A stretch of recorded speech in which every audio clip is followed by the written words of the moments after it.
The importance of Art Summit Nigeria is manifold and manifest. The idea that art can be celebrated here in sub-Saharan Africa is something that's known for thousands of years.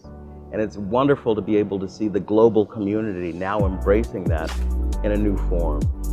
Artists like myself and many of my friends are now excited to be able to share this conversation about how Nigeria fits within the broader conversation of contemporary art. The portraits that I created were mostly Black and brown men of my age. Let me be honest. Let me be 100% honest. I was creating self-portraiture. I was looking at other people, but I was trying to get to something. It was more self-reflexive than that. It was more about scratching some sort of itch. It's also good to be surrounded by so many young artists here in Nigeria, to be able to walk through this space and to see people who are also interested in creating their own stories and creating their own work, and knowing that what I've been working on for the last few years is in relationship to a whole group of people who have voices that are just as important. Why do you think portraiture is really important today? It seems like it's the moment for portraiture, isn't it? There has been a classic resistance to the figure in what we might call the sort of white mainstream art world. And we are having a moment where people of color are being taken seriously. And I think that I don't want to make platitudes. I don't want to create some sort of sweeping statement surrounding artists of color, but I do want to say that there is an important moment in seeing yourself. We're in a mirror stage. It's sort of like a Lacanian moment of saying, can we just see ourselves first before going into the field of abstraction, into the field of navel gazing? So much of what I've done as an artist has to do with dealing with people who are not celebrated, people who come from underserved communities, and turning that into something that means power to the world. Museum spaces, some of the most ivory tower institutions.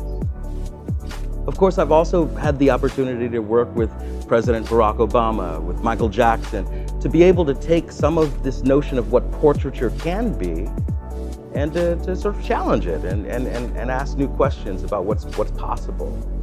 I think that I look forward to continuing that conversation, but finding new spaces, new fields of providence in which I can challenge myself and scare myself and do things that I didn't even know were possible. But there is an echo of all of that patronage.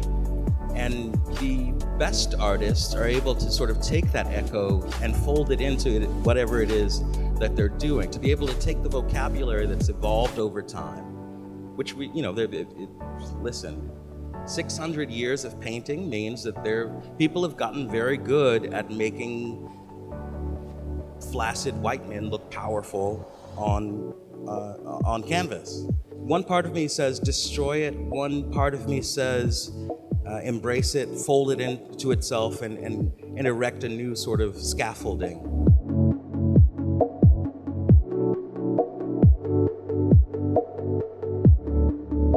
Now that I'm in Lagos every day, and what are the paintings going to look like now?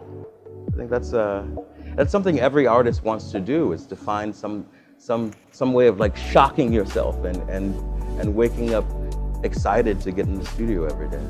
And I think it's really great to see people who are working within portraiture, but portraiture is not it. It's the body. It's being able to see Wangechi Mutu and Micheline Thomas and Kara Walker and Zanele Muhole and all of these amazing Black and brown girls and boys who are saying yes to themselves, saying yes that on the world stage, when it happens the most,